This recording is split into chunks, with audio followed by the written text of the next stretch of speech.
All right, guys, at long last, we are beginning a new unit. It's been a long time since we did that, but it's time to start. Hopefully, you did well on your test over Unit 7.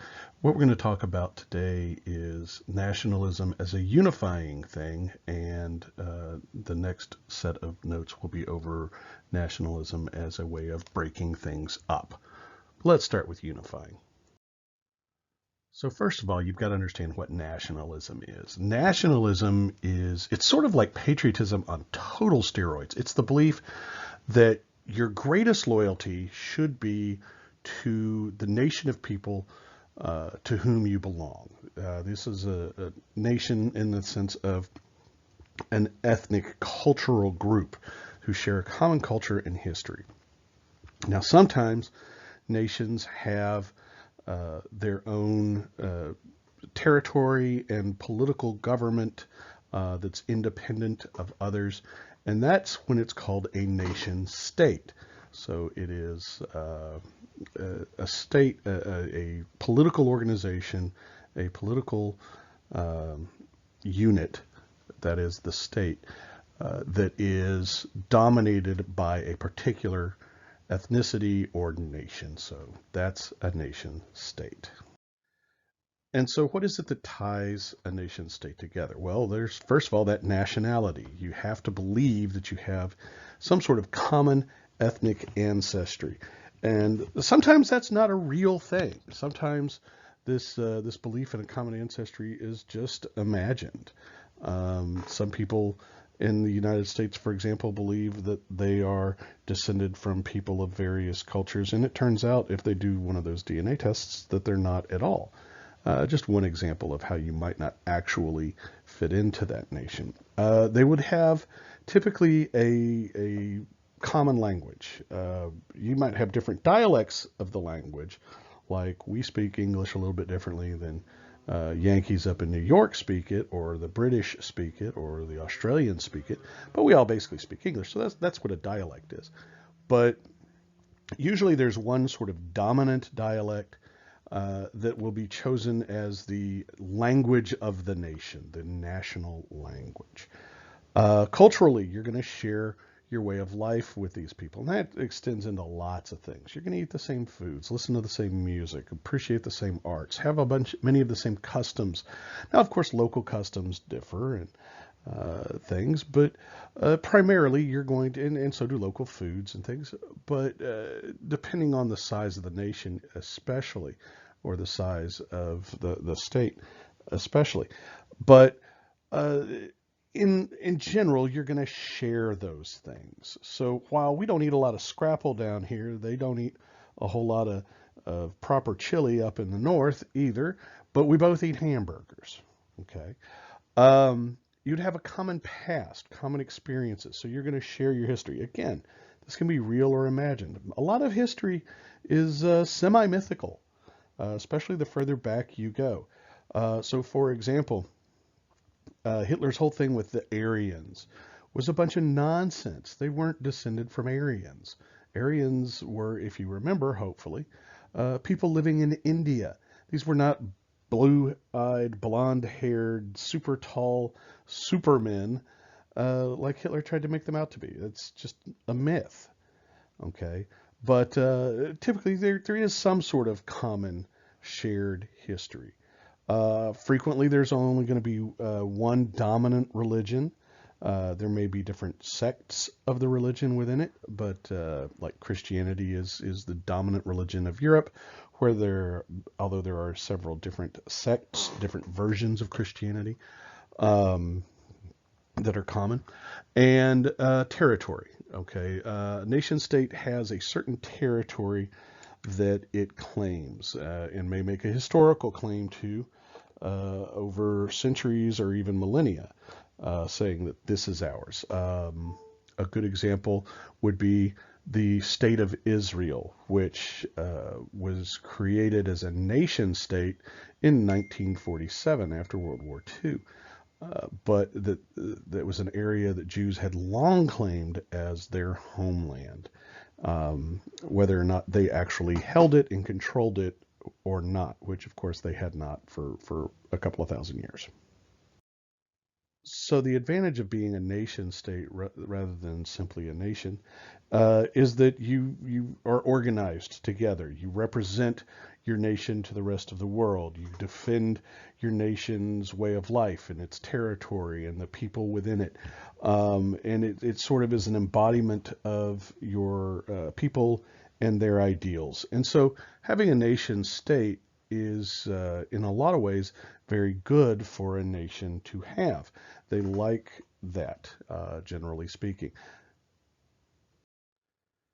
All right. I mentioned a few minutes ago that nationalism can be not necessarily um, expressed in the same way. Sometimes it's a unifying force, sometimes it's a separative force, and sometimes it's a state building force. Um, and so here are the characteristics of the different types. For unification, it's characterized by politically divided but culturally similar lands, usually in close physical proximity to one another, that are interested in becoming one. Okay, so 19th century Germany and Italy, which is what we're going to talk about for the majority of the class today. It can be a separative thing, where a culturally distinct group that is part of a political union, part of a larger union, probably an empire, wishes to break away from that state and create its own state, where it can be its own ethnic nation state. Lots of examples of that throughout history. The Greeks in the Balkans wanted to get away from the Turks, for example, and fought several times for independence from the Ottoman Turks. French-speaking Canadians, even now. The Scots and the Welsh in the United Kingdom these days are interested in creating their own independent nation states, separate from England, who has been dominating Great Britain for centuries. So those are just some examples of both historical and current separatist nationalist movements. And then finally, state building, the idea that we're going to build a multinational state that is a sort of a melting pot. The United States is a good example of that, where we have culturally distinct groups forming a new state by accepting a single dominant culture, while at the same time probably bringing aspects of their own culture in and adding to it and modifying things. So, like I said, the United States is a great example of that, where we have people from all over the world that have come here. And of course, our culture has changed over the last few hundred years to modify and accept and bring in aspects of those various cultures to create something that's kind of new. Uh, of course, because we're so physically large, you also see variation within the nation state of certain things. Again, I mentioned food being different down here than up in the Northeast or over on the West Coast or up in the Midwest. I mean, we do eat a little bit differently. We do speak a little bit differently. We've got some differences there, but by and large, the overarching culture is quite similar.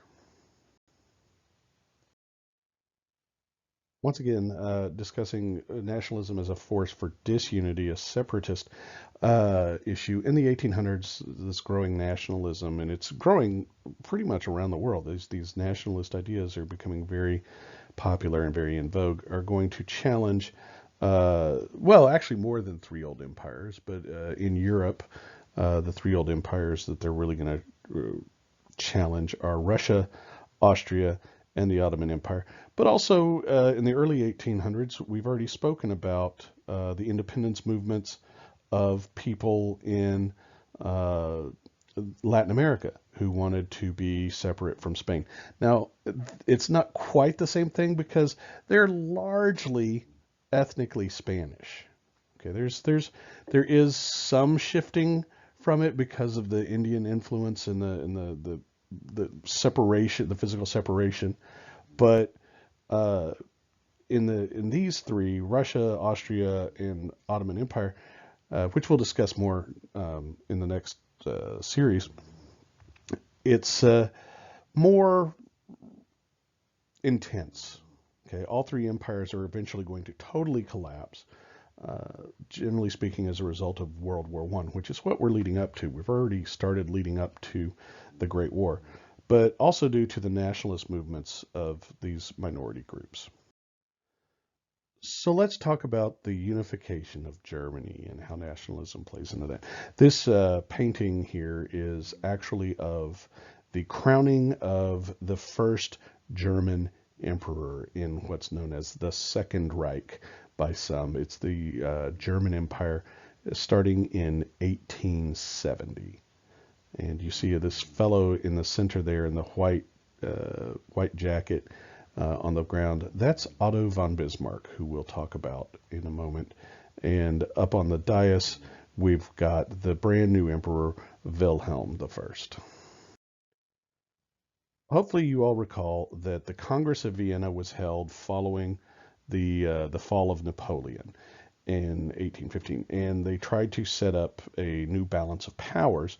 And as a result of that, one of the things that's going to happen is that the 39 largest German states are going to come together and form what's known as the German Confederation. It's dominated by two German nations. The Prussians, or two German states, pardon me, the Prussians, who are in the dark blue there, the big chunk on the east, and then sort of separated off a little bit to the west, a second big chunk. That's Prussia, not Russia, Prussia, two different places. And Austro-Hungarian Empire, which is the dark green down there to the south and east. Now, the Austrians and the Prussians were actually pretty friendly to one another as a result of their shared rivalry or shared dislike of the French, Napoleon, and the Russians, between whom they are stuck. They're stuck between the Russians and the French. And so neither one of them particularly likes that position, and they have worked together several times in the past to resist one or the other of those foes, traditional foes. But as they begin to compete for who's really going to run this German Confederation, who's going to unify Germany under their leadership, Prussia and Austria will become foes, opponents. And Prussia has some advantages. One of their advantages is basically everybody in Prussia is German. There are people from outside, but most of the people of Prussia are ethnically German. The Austro-Hungarians, they're ruled by a bunch of Germans, but a lot of their people are not Germans. They've got Czechs, they've got Serbs, they've got Croats, they've got Hungarians, they've got all sorts of Slovaks and just all sorts of minorities in fairly large numbers. And so there's some ethnic rivalry, ethnic friction there. And that's going to harm their ability to take over Germany, the rest of Germany. The Prussians have the most powerful army in Europe after the destruction of France's Grande Armée under Napoleon.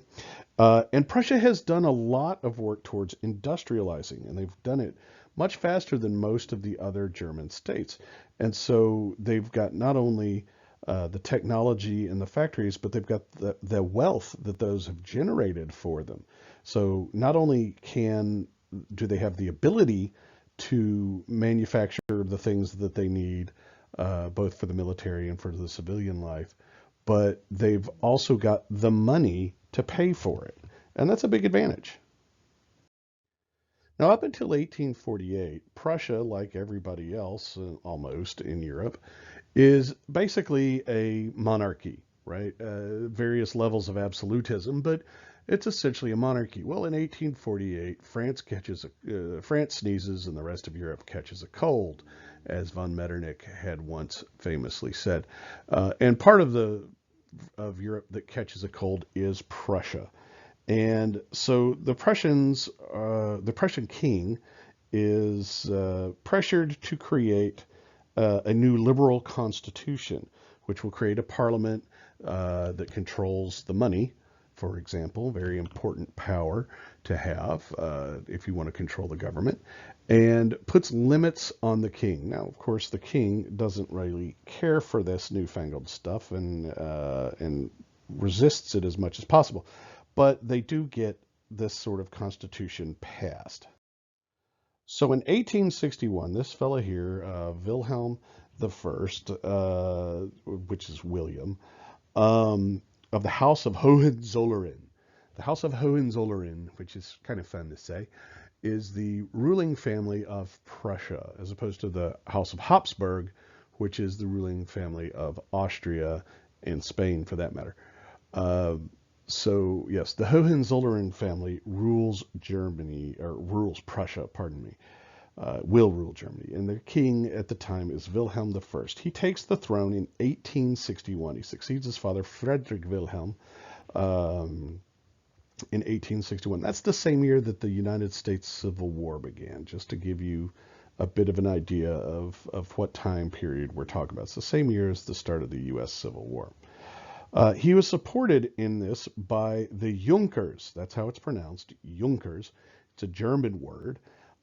This is the wealthy landowning class. These are the middle to higher level nobility.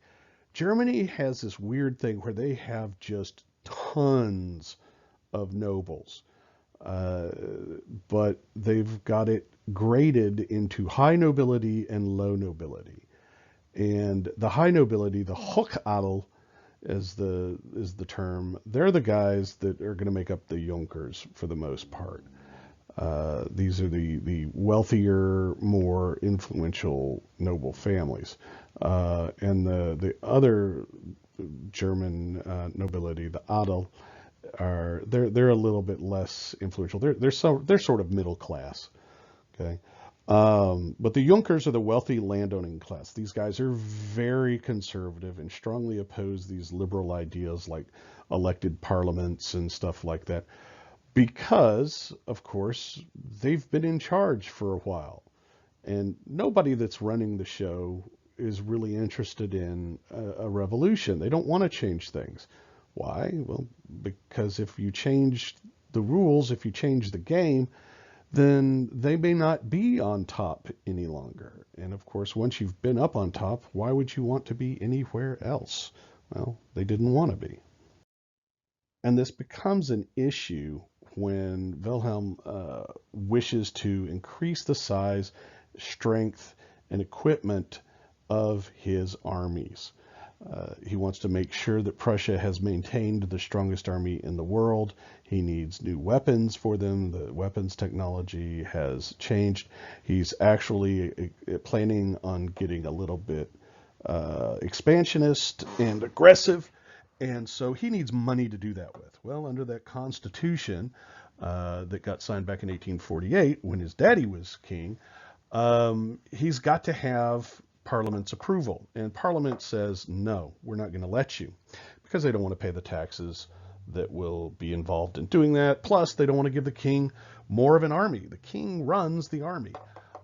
He's the one who appoints the officers and everything. So they don't want to give him a more powerful tool with which he could reassert more of his own authority. So in 1862, Wilhelm throws out the old prime minister.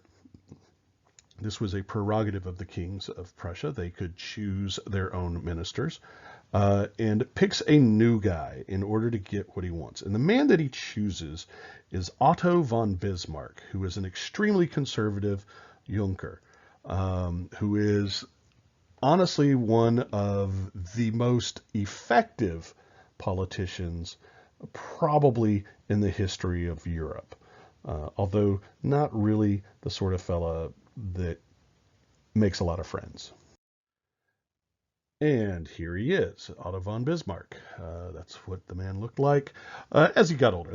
He's an older man at this point, but he's the Chancellor of Germany, the Prime Minister of Germany for many years, and that's him in his sort of full dress military uniform. Of course, he was in the military. Junkers, it was sort of expected of the sons of the Junker class to do a couple of things. One was that they were expected to get educated. They were expected to go to one of several colleges, universities in Germany. The other thing is that they were all expected to serve in the government in some way, mostly in the military, as a way of proving their bravery. They even had these, one of the universities was in the city of Heidelberg, so it's called Heidelberg University. And they would have these sorts of duels that were very formalized. And they wore face masks and armor on their upper bodies. And the face masks and helmets, but the face masks had openings on the cheeks. And these duels would be, they would fight at the drop of a hat. I mean, somebody bumped into you and made you spill your beer. That was a reason to fight. And it was very formalized. And the swords that they used were fairly long, not terribly heavy, and they were sharpened only at the tips. And what you did, it was you fought to the first one to draw blood won, so the first one to bleed lost. And they would basically stand about 5 or 6 feet apart and and not moving, sort of slash at each other and try to defend themselves. And the objective was to cut the man's cheeks, which would be painful, but not fatal. And so, but it was a sign. Having these scars was a sign of being a proud and courageous sort of young man. It was considered very dashing and kind of cool to have these cheek scars. Now Bismarck came along a little bit before that nonsense started up, so he doesn't have the scars. But it was sort of a sign that you weren't afraid of a little bit of getting cut, and so they have these Heidelberg dueling scars. Anyway, so von Bismarck comes from this sort of militaristic background, this very ruthless, pain doesn't mean anything sort of background. He'd been taught all of those ideals. They just didn't do the silly dueling thing. He is a master of what's known as Realpolitik, which is a German word, and it means the politics of reality. That means that these politics are all about what can we actually get done? What is a possible thing to do? What do we have to do that? And it's not about idealism, it's about results. So it's certainly a very ends justifies the means sort of thing. His nickname is the Iron Chancellor because he is not a compromiser. He will run you down if you get in his way. And he was seriously not a fan of all of this newfangled democracy nonsense that people around Europe and the world were talking about in such glowing terms. He was a big believer in the king and König and Kirche, which is the church, and the nobility. Those were the things he thought should run the world. And so we know quite a bit about von Bismarck. He wrote quite a bit. He gave many speeches, which were of course covered in the newspapers and things at the time. This is all developed technology sort of thing. These are all things that were very common. His very first speech as chancellor, as the prime minister, to the members of the Prussian parliament, he says, "Not by speeches and votes of the majority are the great questions of the time decided. That was the error of 1848 and 1849. But by iron and blood." What he's saying is that it's not words that are the thing that is going to set the world aright. It's not this democracy nonsense. It's not talking things out. He says, by being hard as iron and willing to spill our blood and the blood of our enemies, that's how we will decide the great questions of our time. And these reforms that we did back in 1848 and 1849 to create a parliament even and to liberalize the government here, said that was a huge mistake. Other things he would say would be things like, hit the Poles so hard that they despair of their life. I have full sympathy with their condition, but if we want to survive, we can only exterminate them. Okay, the wolf, too, cannot help having been created by God as he is, but people shoot him for it if they can. He says politics is not an exact science, and it's not, and he realized that. And he also said politics is the art of the possible, and that's really, in a sentence, sort of the gist of the concept of realpolitik, is that it's all about what you can get done.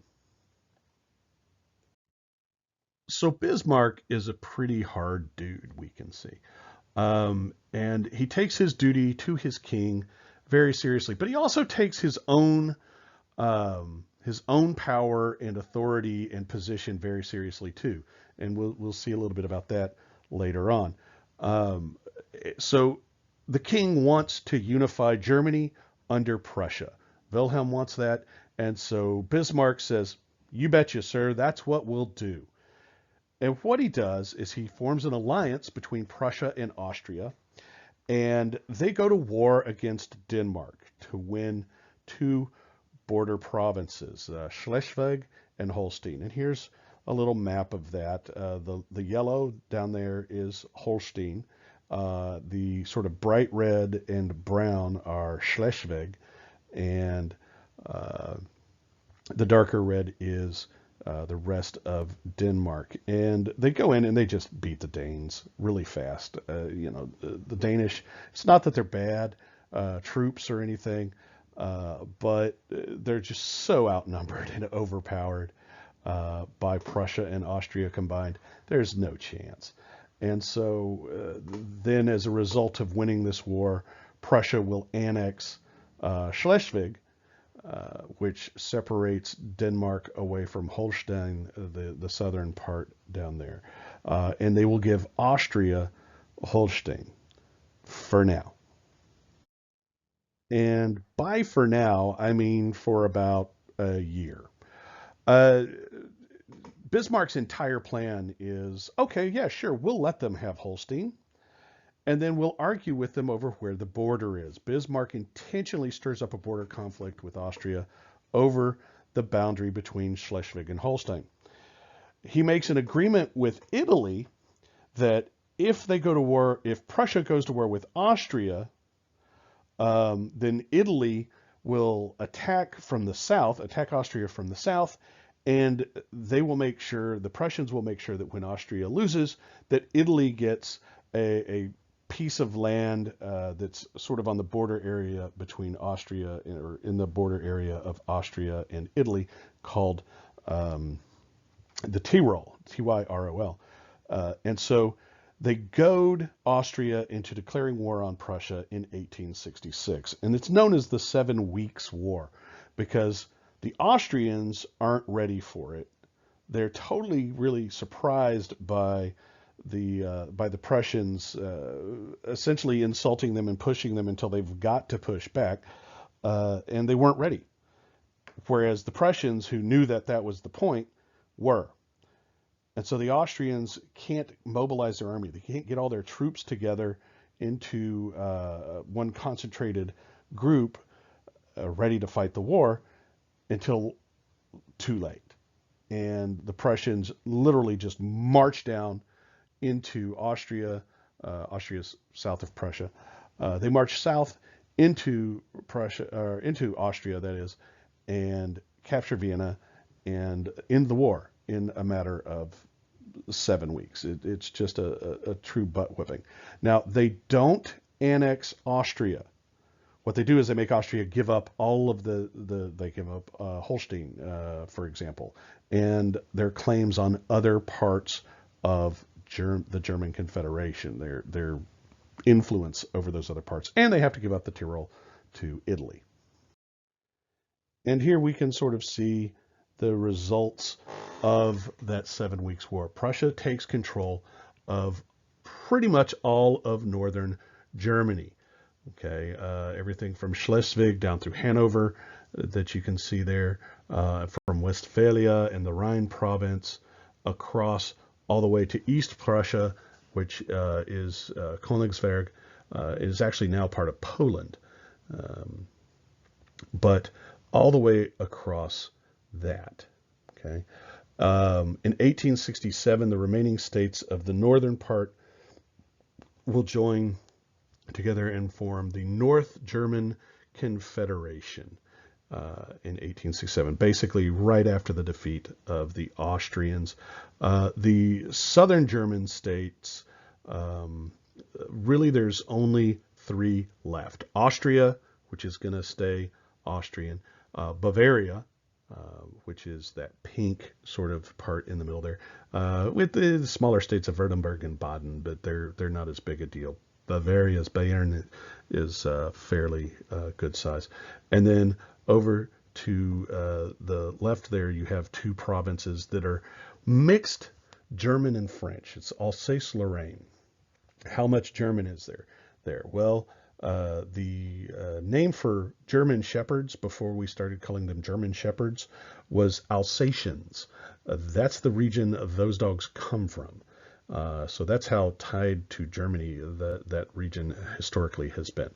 Now, this North German Confederation is absolutely dominated by Prussia. They basically do whatever the Prussians tell them. And so we've gone step by step from 1864, and now we're up to 1870, 6 years later. And we're about to see the last step towards German unification, and that's the Franco-Prussian War. So the situation at this point is that there's a few southern German states that were independent of Prussia, like we just said, Bavaria, Baden, those places. Bismarck felt that he could win the support of those Southerners if they faced a common outside non-German enemy. And so a war with France is really what's going to fit the bill and towards rallying the German people together against those outsiders, those dastardly French. And so he pushes a fight with them. He intentionally provokes a war with France. He publishes an altered version of a diplomatic telegram that he had received from France, and it makes it seem that the king, Wilhelm, is insulting the French. And so the French, and now this is the Second Empire at this time, okay? The Second Empire, Napoleon III is ruling France, and he'd like to think he's his great uncle, but he's not. He's no military genius like his great uncle was. So anyway, Napoleon III is the ruler of the Second Empire, and he takes it very personally. And so he declares war on Prussia in July of 1870. And unfortunately for him, France is not really, mobilized and ready to fight a war. Prussia, again, because they were provoking it on purpose, was ready. And so the Prussians and with their German Confederation allies immediately attack. And so the Prussian army, with help from their other German allied states, pours into northern France. And by September, they've surrounded the main French force in the city of Sedan. And the emperor, Napoleon III, has personally gone to lead the troops and inspire them with his presence in Sedan. Unfortunately, they get surrounded and cut off, and they're forced to surrender. The Prussians and their allies take 80,000 French prisoners, including His Imperial Majesty Napoleon III. So the war has gone from July to September. Now, this is not as fast as the Austro-Prussian War. It's still going very quickly and all Prussia's way. This is a drawing of Napoleon III on the left in the cap. And it's called a kepi, by the way, is that sort of cap is a common sort of headgear for military forces back then. And sitting to the right, that's Bismarck again in his full dress uniform with the helmet, and that style is called the Pickelhaube. It's got the spike and everything. It's just for dress. They didn't use that to like fight with or anything. People always think, oh, they must have charged with that. No, it was just for looks.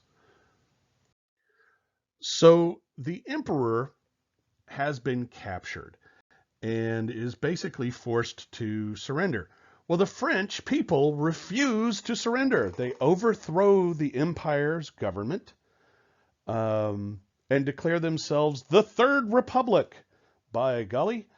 And for 4 months, Paris, which has been surrounded by the Germans, will withstand a siege. It's pretty bad. I mean, they're selling cats and dogs in the marketplace by the end of it as food. So hunger is going to force the Parisians to surrender, and they lose. And so the Third Republic loses. The French have lost. They've been humiliated by the Prussians in the Franco-Prussian War. As a result, the Prussians are going to take away territory, again, very common in 19th century wars and wars leading up to it before as well. They take the Alsace-Lorraine region. They put all sorts of humiliating demands on the French, and to cap it all off, to celebrate the victory over the French, they create the German Empire. And they announce this from the Palace of Versailles. And in the Hall of Mirrors, in the Palace of Versailles, that's where they acclaim Wilhelm König und Kaiser, King and Emperor of Germany. And they do it in the French Royal Palace. That's like the biggest freaking insult. And so that war is going to be the final stage in German unification. Austria is not brought into Germany at this point. It will during World War II briefly be part of the Third Reich, but that's the only time Austria was really part of it. And so it's the final stage of German unification. You now have a very strong central German nation state in Europe. And it's scary to a lot of the neighborhood. They accept Prussian leadership because, well, the Prussians have proved themselves to be really good at all of this. In just 6 years, Bismarck has gone from controlling or running Prussia for the king to creating a large united Germany. And he did it through the combination of diplomacy with the German states and warfare with everybody else to accomplish that task. And so he brings everybody together. And this empire is going to last for about 47 years. It's formed in 1871. It will be dissolved in 1918 as a result of losing World War I. But we'll get there.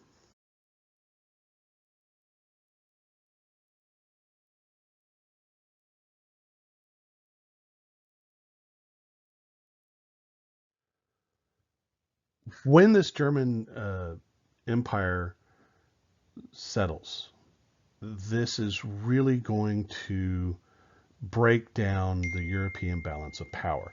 The Congress of Vienna had established five great powers: the British, the French, the Austrians, the Prussians, and Russia.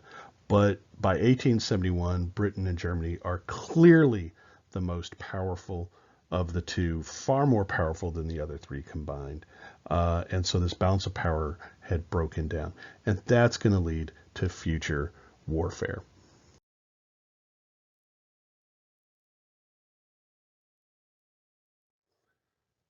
Like Germany, Italy was ethnically very similar, but politically broken into a patchwork of states. And you can see here in 1815, at the end of the Congress of Vienna, Italy divided up into multiple pieces.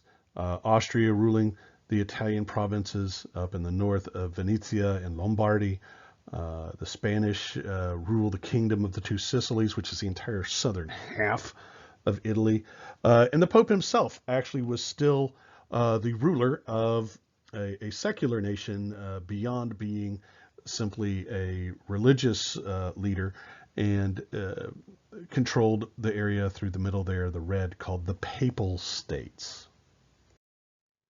And here we have the three men most responsible for unifying Italy. To the left, we have Mazzini, in the center, Garibaldi, and to the right, Cavour.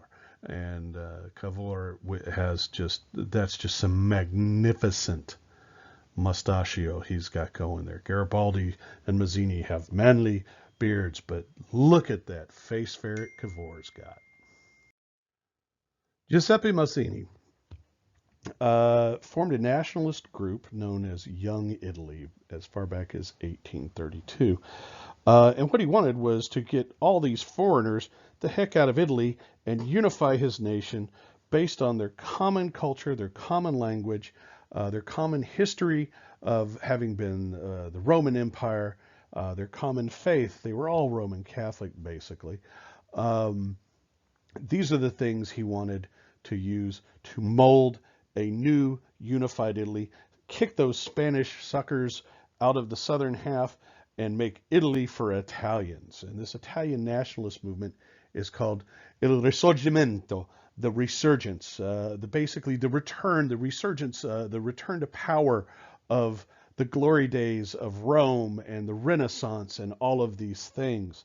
And in 1848, he and his followers rise up in rebellion, and inspired by all of the sort of efforts around Europe in this time period. Again, France got a cold and Italy sneezed, but they fail. And so the rulers of the various Italian states that Mazzini and his friends had tried to overthrow will instead force Mazzini and his friends to leave France, not France, but Italy entirely, and they mostly end up across the border in France. Camillo Benso, the Count of Cavour, most oftenly just referred to as Cavour, was a politician primarily. He did a lot to diplomatically position the kingdom that he was prime minister of to the Piedmont Sardinia is the name of that kingdom. It's in the northern part of Italy, to take over the rest of Italy. Piedmont was the most powerful of the Italian-ruled regions of Italy, and so that's why everything's going to end up basically ruled by his king, King Victor Emmanuel II. So he's going to use diplomacy and alliances to increase Piedmont Sardinia's power. He makes alliances with France against Austria. They fight a war against Austria, which they basically win. They take some territory away from the Austrians in northern Italy. They give up a little bit of Italian territory to France, like the region of Nice down on the Mediterranean coast. But he's constantly using his diplomatic skills to help to unify Italy, because that's what he wants. He wants a unified Italy ruled by an Italian king, his king, Victor Emmanuel II. And he'll get it. After unification, he will become the first prime minister of all of Italy. And then he dies 3 months later. And at the time, it wasn't technically all of Italy. Rome had not become part of the Kingdom of Italy yet. For example, it had not fallen yet. And this is Giuseppe Garibaldi. He's one of the more prominent of the military leaders. And he led multiple rebellions against foreign rulers, particularly in the southern part of Italy. The group he's most famous for leading was a group of 1,000 volunteers who wore red shirts as their uniform, and so they're known as the Red Shirts. This is an Italian nationalist group that is going to take advantage of unrest in Sicily to invade and conquer Sicily, which was part of the Spanish-ruled Kingdom of Two Sicilies, and begin his process from there of taking away the Italian states under the control of the Spanish. So let's do this step by step. The first step was that Italy and France, and really by Italy we're talking about Piedmont and France, agreed to help drive Austria out of the northern part of Italy. Cavour provokes a war with Austria, and the combined French Sardinian forces will win two quick victories at Magenta and Solferino, driving Austria out of Lombardy, but failing to get them out of Venetia. They had Venetia was much more heavily fortified and held, and so they didn't manage to do that. France then backs out of the war, helping Italy to get the area of Lombardy, but losing Venetia. They did not manage to seize Venetia. And in exchange, France was given Savoy and Nice. And the map here shows it all quite nicely. It also shows the route that Garibaldi's 1,000 red shirts, Il Mille, which is the 1,000, took. They left from Genoa up here in the Piedmont and sailed down to Sicily, landed, crossed Sicily, took it all over, and then crossed over the narrow straits of Messina to the toe of the boot of Italy and marched northward towards Naples. So we'll talk a little bit more about that momentarily.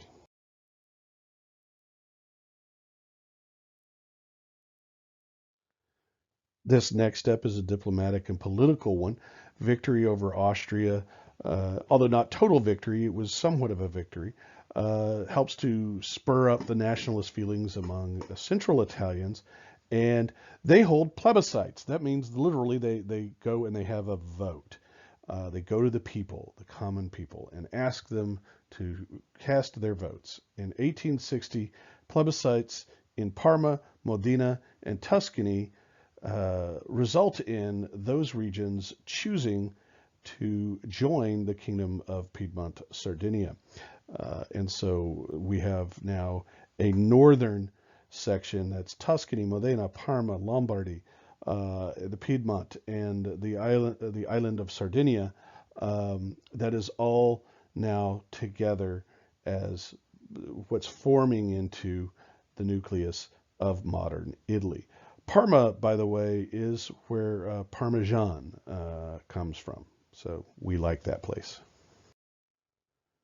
So militarily, the red shirts have taken over the southern parts, the kingdom of the two Sicilies by this point, by 1861. They've marched up to Naples and captured it, and they have a parliament of all the states of Rome. Or not Rome, but Italy, I'm sorry. And they agree to unify Italy with Victor Emmanuel as its first king. They make Rome the capital of Italy, even though, and you can see it here on the map, it's that slightly paler color there, even though it's not part of the kingdom yet. It's still the Papal States. Now, the rebels have taken away the rest of the Papal States, both through diplomatic and military means from the Holy See, but they've left Rome itself. 3 months later, Cavour will die, but by this point, Italy is made, at least the majority of it, and it's going to be safe, at least as far as he's concerned. And so he dies a relatively content man. Last couple of steps to creating essentially what is modern Italy take place a few years later. Italy will join Prussia in the war against Austria, the Austro-Prussian War. We talked about that in the unification of Germany a little while ago. And so when the Prussians win, Italy's reward is Venetia. So I said the Tyrol earlier. It's roughly the same area. That was just my mistake. It's Venetia. The area around Venice is what we're talking about. In 1870, when the Franco-Prussian War starts, the French withdraw their soldiers from Rome. The reason Rome and the Papal States have managed to stick around, resisting Italy, is that they had the backing of France. They also had a lot of volunteers from around the world. A lot of Catholic volunteers from around the world had come over and joined the papal armies. But with the French gone, that's the backbone of the papal forces, and so Italian forces are going to come in to the region around Rome, and Rome will surrender relatively quickly. They're just so outnumbered; it's not much choice, and so Rome will finally become the actual capital of the kingdom, not merely the titled capital of the kingdom. Uh, they do allow the Pope to remain within the Vatican as a separate nation. And so the world's smallest country still is Vatican City, and it's just a few square blocks. It's not very large at all. It's right in the middle of Rome, and that's technically it's a separate nation. So Italian unity has at last truly been obtained, more by more diplomacy and timing than huge military conquest. Although there was some of that, um, it's mostly been through diplomacy. And so, for the first time since the fall of the Roman Empire, Italy will be united. Unfortunately for Italy, unification does not solve all of their problems. German unification, they were in a stronger position in the first place, and so man, once they're unified, they really take off. The Italians, they're not in as strong a position, and so after unification, they still face a number of challenges, which are going to mean that they'll enter the 20th century as a relatively poor, relatively backward nation. There's tension between the north and the south. The northern part of Italy is industrialized, much more so than the south, which is more agricultural. Does that sound familiar to anybody? They have different ways of life. Uh, for example, pasta. If there's anything more Italian than pasta, I don't know what it is, except in northern Italy, they don't eat much pasta. That's a southern Italian thing. Okay, so they live differently. They even speak different dialects of Italian. They can understand one another, but it's very much the difference between, for example, posh British accent and Southern hillbilly accent. Um, they are incredibly disorganized as far as politics is concerned. Their parliamentary system encourages the creation of multiple small splinter parties that break apart and reform and combine in all sorts of weird ways. There's not a lot of stability in the government as a result. People are constantly changing uh, their parties, and the seats are being held constantly by different people. And it's just there's a lot of chaos in their central government, in their parliament, that is extremely detrimental to their developing a policy and following through on it. And so many things get begun at good cost and then never get finished, so that the money put into them is essentially wasted. They have strikes and riots in the South as they begin to take food from the South and move it to the North to feed those industrial workers. Um, and that causes all sorts of issues and expenses and problems. And so what you find is, like I said a moment ago, Italy is not in the same position as a result of their unification that Germany was. Um, are they better off unified? Yes. Does it mean that all of their problems have gone away? No, and it does mean that there are new problems added. And that's going to be it for today. Be sure and finish reading this chapter, and we're going to go over the other part of the chapter for next week, next Tuesday. All right. Thanks very much. Watch out for a quiz. There should be one coming up soon. Don't forget to upload your videos for your newscast. And if you have any questions, I will be on Discord at 1 o'clock on Thursday. And then again, Monday, Wednesday, Thursday from 1 to 2. Thanks and goodbye.